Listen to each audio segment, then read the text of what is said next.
Слизь носоглотки и вообще другие какие-то отхаркивания по утрам, это говорит о том, что плохо переваривается белок.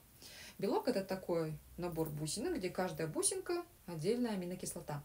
Чтобы его переварить в нашем организме, за счет кислотности этот белок расщепляется на отдельные бусинки, на аминокислоты. Если этой кислотности не хватает в желудке, то можно брать 1 чайную ложку яблочного уксуса, разбавлять в 1/3 стакана воды и перед едой употреблять. Либо, если мы в дороге, то можно взять капсулы яблочного уксуса, тогда мы их поедаем после 2-3 ложек еды. Еще можно сам белок, саму белковую пищу сбрызнуть соком лимона. Тоже помогает переваривать лучше белок.